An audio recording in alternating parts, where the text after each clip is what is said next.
Welcome back sa aking channel. Narito na naman tayo para sa pinakabagong balita mula sa mundo ng politika. Isang matinding pasabog ang ibinulgar ni dating Senator Antonio Trillanes matapos na ilantad ng umunay mga katiwalian at kabalbalan ni Kuting sa loob mismo ng palasyo. Ayon kay Trillanes, matagal na siyang sinusubaybayan ng mga illegal na transaksyon at lihim nakikipagsundo ni Kuting sa ilang opisyalis ng gobyerno.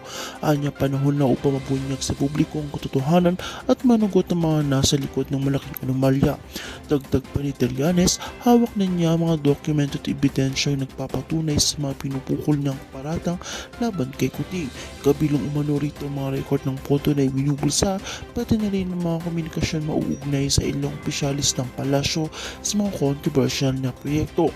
Dahil dito, nanawagan siya sa mga ahensya ng pamahalaan na agad magsagawa ng investigasyon upang matigil ang mga sistematikong katulian sa loob ng gobyerno. Samantalang mananatiling tahimik si Kuting hinggil sa mga akusasyon, ngunit ayon sa mga nakapaligid sa kanya, labis na siya nagbabahala sa mga binunyag ni Trillanes.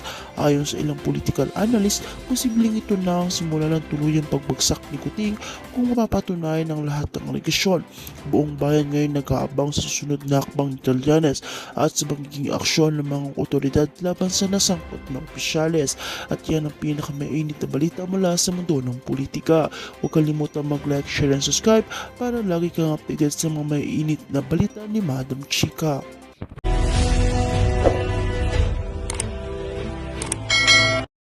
Hindi basta-basta hihilata na lang, ha?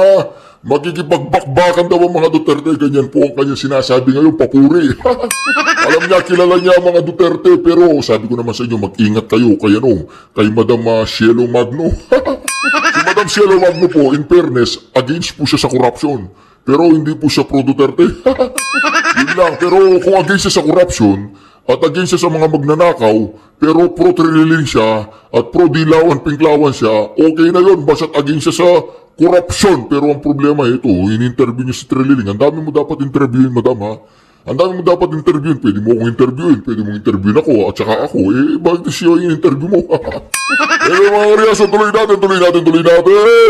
Lalaban ito every trick in the book, lahat ng pwedeng gawin. Kaya hindi din pwede magkumpiyansa yung Marcos administration na this will be a cakewalk. Ikaw nga, no? Ano ito? Lalaban ito at gigibain ito. These people are willing to burn the house down. Correct. Just to save themselves. So, kaya that's the kind of enemy that the Marcos administration is facing. Tinatakot po niya si Bobong Marcos.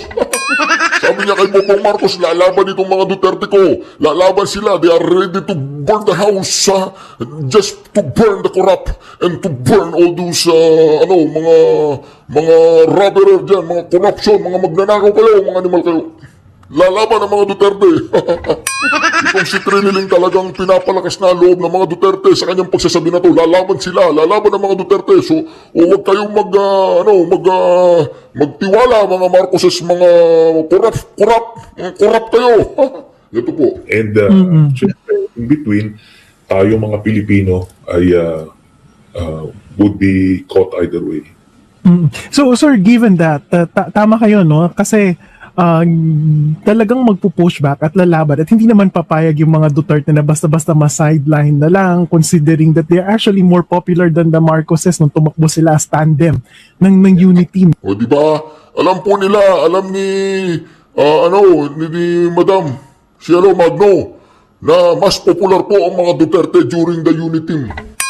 Kaya nga sinabi ni VP Sara, the presidency is already mine during that period of time. O ngayon napa-English na naman ako, palakpakan naman tayo, kahit tatlo lang. Madalang lang ako mag-English, naku po. Palakpakan niyo ako, ha.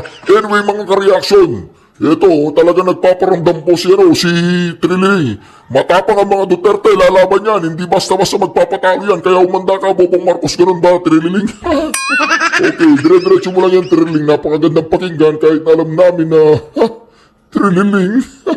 Alright. No? So what do you think would be the best move ng Marcos administration maliban dun sa pag-push nitong impeachment ni VP Sara?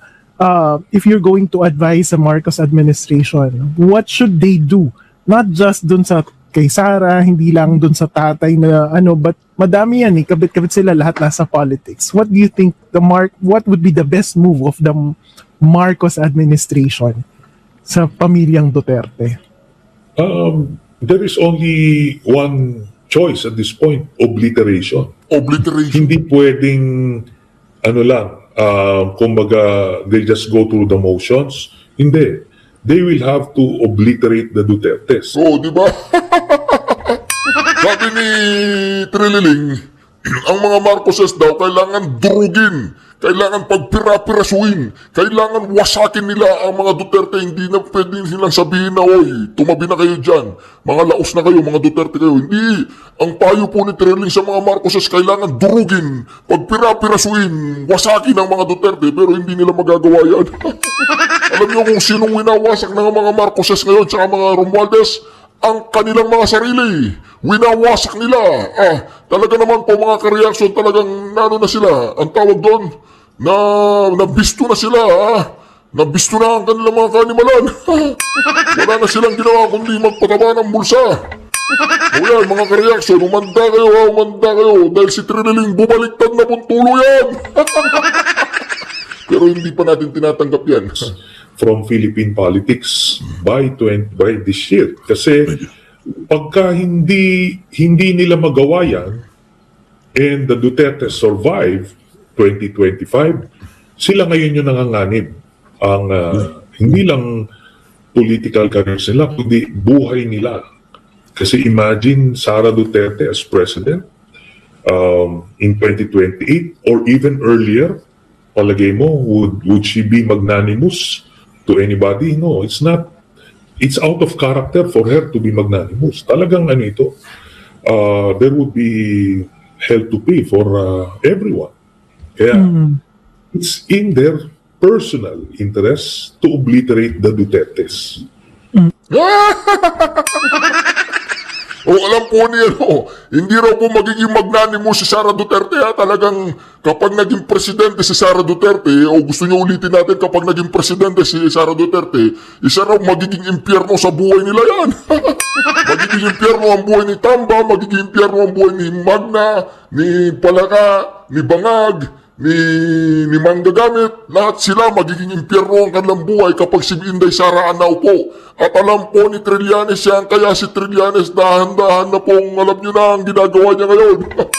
Dahan-dahan ang binibigyan niya ng payo ang mga Marcoses na i-obliterate ninyo. Ngayon kapag hindi nyo nadurog at hindi nyo na-obliterate ang mga Duterte, ay magduduterte na lang ako dahil iba si Sara Duterte, dudurugin niya tayo ng pinong-pino.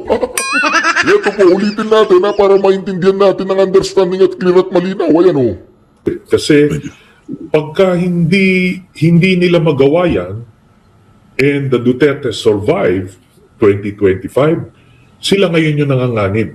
Ang hindi lang political careers nila, kundi buhay nila. Kasi imagine Sara Duterte as president. Hindi lang daw political career ang nanganganib sa kanila, kundi ang buhay nila. Imagine si Sara Duterte ang presidente. Yun po ang eksaktong sinabi ni Triniling. Imagine si Sara Duterte ang presidente. Ay, grabe. Talagang dito makikita po natin yung mga tuhod ni Triniling gumaganong-ganon na. Dalawa lang yung tuhod yan. Hindi naman bakla yan O diba? In 2028 or even earlier, palagay mo, would she be magnanimous to anybody? No, it's not. It's out of character for her to be magnanimous. Talagang ito, there would be hell to pay for everyone.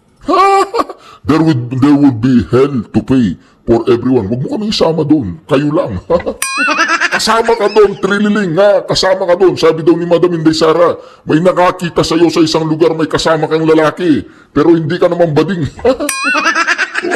Hindi naman bading yan. Sige, diretso natin. Kaya, it's in their personal interest to obliterate the Dutertes. Yun! And I think, related to that, sir, so anong basa nyo dun sa supposedly na leak na text message ni PBBM? Kasi sabi nyo dapat may kumpas talaga yan. And before Christmas break, nagkaroon ng supposedly leaked text message si President Marcos saying na hindi siya supportive sa impeachment ni VP Sara. What do you think is, ano yung play na yun? Well, that may be true or not. Ano? So dalawa lang yan. Kung totoo yan, that's how he really feels.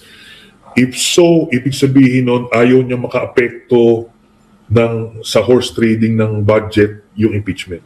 Kasi pag sinabi niya yun, hindi pa tapos yung BICAM, baka may hihirit dyan na senador, teka muna, kung may impeachment, magpapadagdag ako.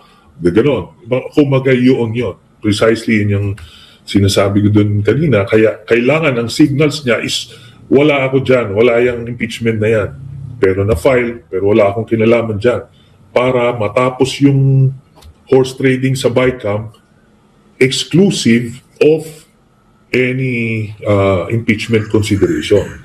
So yun. So yun yung nakikita natin. Whether that's how he really feels or that's just lip service, pero the message is huwag niyong isama yung budget dun sa impeachment. Given that, sir, so sa usapin ng kay VP Sara, sino ba talaga ang sense nyo na nagkukumpas? Is it President Marcos o si Speaker Romualdez? The way, ang pag-profile namin sa kanila, it's all, President Marcos. Okay. Hindi gagalaw ang speaker na walang basbas ng presidente. Kasi kung may bolilyaso yan, immediately papalitan na yan. The fact na yung mga perceived na bolilyaso but he remains there, ibig sabihin, merong consent yun. That's just how it is. Lahat ng galaw, sa ganyang levels, lahat ng mga galaw pinapaalam. Kasi pag gumalaw sila na nagkaroon ng backlash sa presidente, tapos na yan, tanggal na yan. Now moving on, sir, kasi fearless forecaster. Now moving on sa presidente. Kasi si President Marcos also, yung popularity niya ay... So, di ba, ang sabi po dito ni Trililing na yun daw impeachment, ang may kumpas dyan, si Bobong Marcos.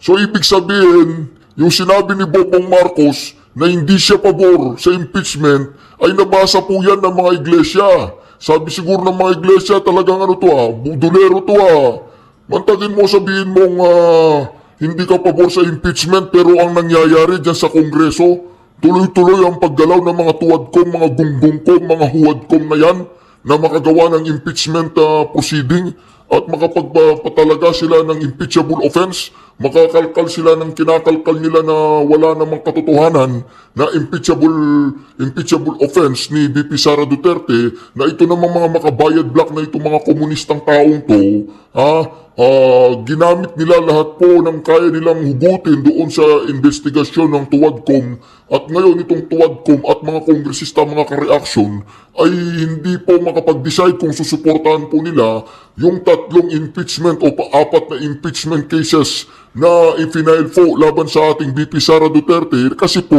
ang ginawa nilang pag-iimbestiga at pag-hearing ng mga inayupak na yan dyan sa Tuwadkom ay puro mga katarantaduan lang yan, puro mga lang yan, tinatawag nating assassination lang yan. Ano ang tawag doon? Yung character assassination lang ang ginagawa nila sa ating VP Sara Duterte, at alam naman ng mga hulul na yan, talagang wala namang pupuntaan ang ginagawa nilang katarantaduan na hearing sa Tuwadkom. Kaya naman itong si Trililing, ayan po, ibinulgar na, sabi niya, hindi naman pwedeng gagalaw ang tinatawag nating speaker, na palagay ko siya yung may control kay Bangag, kasi pinapasyalan niya yung AFP. Kung hindi natin alam ba't ganyan ang gobyernong ito. Okay, mga ka-reaction, kaya sabi ni Trililing, talagang merong kumpas dyan si Bobong Marcos. Kaya naman ang ginawa po ng iglesia, okay, sabi mo hindi ka pabor sa impeachment sabi mo, pero ini-impeach yung isa. Doon sa Kongreso, nagsampa na ng impeachment.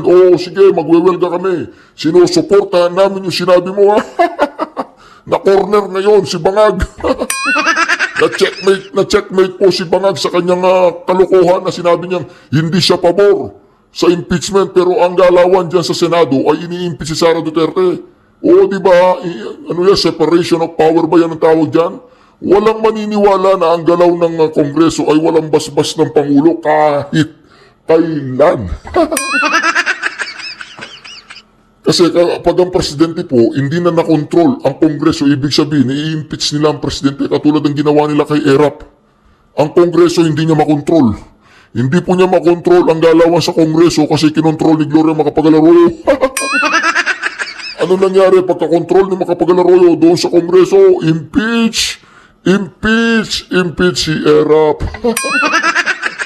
Ayun. Kontrolado pa ni Bangag, ni Romualdez, tsaka ni Bangag ang Kongreso. Hindi pa mai-impeach ngayon. Si Bangag, mai-impeach siya pagkatapos ng eleksyon sa 2025.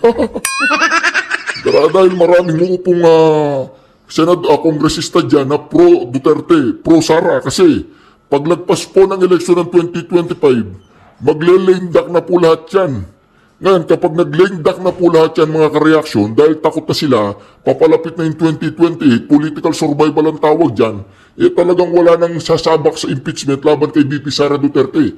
Kaya naman po itong lahat po ng mga inayupak na mga kongresistang ACDC ang tawag ko sa mga kongresista nila na yan, pwede sila maging AC, pwede sila maging DC, mga inayupak na yan. Takot na sila ngayon. Ito namang mga makabayad black na to, talagang push na sila ng push ngayon bago ang eleksyon. Kasi bakit po? Bakit? Kasi alam nila pagkatapos ng eleksyon, ibang usapan na yan, boy.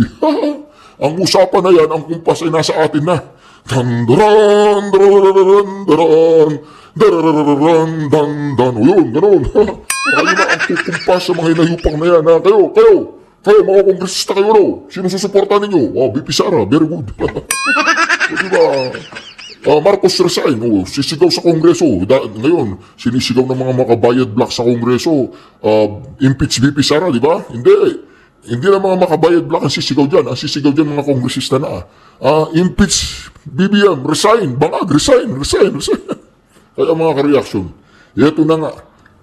Nararamdaman na natin ang sinyales. Mismong insider yan, si Trililing. Nagsasabi na si Trililing, kapag hindi po kinayang i-obliterate, durugin, wasakin, pagpira-pirasuin ang mga Marcoses ngayong panahon bago mag-eleksyon. Sabi nga ni Trililing, ay talagang delikado, hindi lang daw yung political career nila, pati yung buhay nila. Sabi ni Trililing yan, hindi ako nagsabi Ang tanong ninyo si Trililing baka sabihin niyo, sinabi mo Reaction TVPH binabantaan mo ang mga Bangag, mga magnanakaw na kapag umupo na si BP Sara, nasa panganib ang buhay nila. Hindi ako nagsabi niyan. Ang nagsabi niya si Trililing, hindi lang daw political career nila ang nasa panganib, kundi ang buhay nila. Kasi si Sara Duterte daw, hindi naman yan magiging magnanimous. Ano ba ibig sabihin ng magnanimous? Magnanimous si Pangulong Rodrigo Roa Duterte. Kahit anong kaanimalang ginawa nitong si Trililing, walang ginawang masama dito sa kay Trililing ang Pangulong Duterte, kasi hindi naman gano'n ang mga Duterte. Pero hindi natin alam si Sara Duterte kasi iba yan. Sabi nga ni Pangulong Duterte, kung worse daw ang kanyang, ang tawag doon, ang kanyang temper, init ng ulo, ay nasa 1%, si Pangulong Duterte. Si Sara Duterte daw nasa 1,100%. Kaya nangangamba na yun itong si Trililing. Di ba tuloy natin, dito babaliktad na talaga to. Yeah, bumababa na rin. No? So, what would be your advice kay President Marcos in terms of, kasi ikaw matagal ka na ring senator, sir, and of course maraming kinakaharap na issue yung presidente. Ngayon yung budget, yung economic growth natin, inflation, and then maraming binabatong issue kay Speaker Romualdez as Speaker of the House. Ano sa palagay mo yung mga best move na dapat gawin ng presidente ngayon to at least improve yung kanyang reputation, image, yung suporta ng tao sa kanya, given na ngayon talaga magkakaroon tayo ng banggaan between the Marcoses and the Dutertes? Okay. I think hindi ito parang sequential, simultaneous ito. Kasi ang ang kailangan niyang i-address muna yung existential problem of the Dutertes. Kasi the Dutertes can really bring the whole house down. Di ba? So, kahit na anong policy reforms ang gusto mong gawin, kung patatalsikin ka na sa pwesto, di wala na rin. Di ba? That's one. Kailangan i-address yan. So, titignan yung mga destabilization information. So alam po ni Trilling na kapag hindi po na-impeach si Sara Duterte pagkatapos po ng 2025 election, ay mapapatalsik po si Bobong Marcos. Di po ba nakita natin yun? Narinig natin kay Trilling, ha? Anong say-say pa ng mga yung gagawin kung patatalsikin ka na? Make sure that all these areas are covered, na walang mag-iisip or gagalaw ng hindi maganda. Ito ha, pakinggan po ninyo. Ito, I think, hindi ito parang, sequential. Simultaneous ito. Kasi ang kailangan niyang i-address muna yung existential problem of the Dutertes. Kasi the Dutertes can really bring the whole house down. Di ba? So, kahit na anong policy reforms ang gusto mong gawin, kung patatalsikin ka na sa pwesto, di wala na rin. Di ba? That's one. Kailangan i-address yan. So, titignan yung mga destabilization information. Make sure that all these areas are covered, na walang mag-iisip or gagalaw ng hindi maganda. Okay. Pangalawa, pagka na-assure mo na yan, edi yung gut issues talaga ngayon, kasi you need to win the hearts and minds of the people, especially in this fight, yung inflation talaga. Kasi hirap talaga yung mga kababayan natin na talagang mataas yung bilihin. Especially na nagkaroon siya ng policy promise of bringing the price of rice down. So, unang policy daw na gagawin dapat ni Bobong Marcos ay yung durugin ng mga Duterte. Pangalawang policy, yung hearts and mind daw ng mga tao, ibaba yung presyo ng bilihin. Dahil yung inflation daw talagang raise the roof na. Alright, ito pagkapa po natin. So, gagawin niya talaga lahat. Dapat doon towards that end. At kung kailangan niya mag-subsidize, then mag-subsidize. Just fulfill that promise and makukuha mo yung loob nung kababayan natin. So pag nakuha mo yung loob, di tataas approval rating mo, then you will gain enough political capital to do other policy reforms. Ngayon, that will be economically expensive to do, but it has to be done. No? Hindi naman necessarily baba mo ng 20 pesos, pero kung significantly maramdaman nila, kunyari from 50 pesos ngayon, kung mapababa niya ng mga 30 o 28 pesos, grabe yun. Talagang mararamdaman ng mga tao yun. But kailangan niya talagang mag-allocate ng pondo. Ngayon, syempre, kailangan din niya sabihan yung mga allies niya na mag-behave muna kayo. Kasi we're in this fight. Huwag munang, moderate your greed. Ika nga. Not now, di ba? Kasi nasa gitna ng laban, Moderate your greed. Huwag kayo masyadong maging matakaw. Hindi mo na ngayon, sabi niya, moderate your greed. Alam po ni si Trilling yan kasi ginagawa nila yan eh. Minsan nagmo-moderate yung greed nila. Mga Trilling, magaling kayo dyan, di ba? Oh, yung mga tuwalya ng hotel, yung mga kutsara ng hotel, yung mga sabon ng hotel, mga punda, mga unan, mga kumot ng hotel, kumusta? Ha? Hanggang ngayon? Enjoy lang natin yun, di ba? Pag nag-check-in tayo, di ba? Kailan kayo ulit babalik doon sa doon sa hotel na yun? Anong pangalan ng hotel na yun? Yung kanilang pinag-check-inan, tapos doon siya kinaladkat palabas? Hindi naman bading yan, lalaki yan. kung yung bibigyan ng bala, yung kabilang side, na pwedeng gamitin sa inyo. So, to simplify yung approach, that would be what would I advise? Pinakagusto kong advice ni Sentry yung moderate your greed. Moderate your Pwede ba greed. dagdagan na moderate your greed now? Whatever. Yes, may question. Sen, ang lumalabas na news sa late upcoming cabinet meeting ay yung legacy projects ni Presidente Marcos. Ito ba yung, would this attempt to bring down yung presyo ng bigas be one of them, or parang na-off ako eh? Kasi ang dating sa akin, sa halip na patakbuhin yung pamahalaan in the right way, nag-iisip siya ng mga monuments type. Yung mga you know, things na reasons maaalala siya. Are they inconsistent, or baka naman itong mga legacy projects are exactly what we need? Well, ito nga no, ang second half kasi ng administration ng isang presidente, yan ay legacy mode. So you're supposed to plant the seeds during the first half, tapos aani ka dun sa second half. Whether that's done during the first half would be a subject for another episode probably. Pero at this point in time, force na siya dito sa second half na ito. Ngayon, pwede naman niya kasing gawin lahat yun eh. Diba? Preserve democracy, yung sinasabi ko existential problem. Next is yung yung suppression ng bigas na sinasabi niya. Then, itong legacy projects. Kasi hindi naman lahat pwede mong ibuhos yung buong national budget dun sa agri-site lang eh.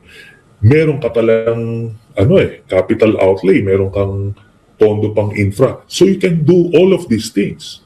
But kailangan, yun na nga, walang bulilyaso o ma-minimize man lang yung bulilyaso para hindi ka nagsasayang o nag-uubos ng political capital dyan. Now, all of these things, whether yung sa pagbababa ng inflation, presyo ng bigas, at yung legacy projects, hindi mangyayari yan for as long as the Dutertes are there. Because the Dutertes, while they are there, they will continue to find ways to oust you.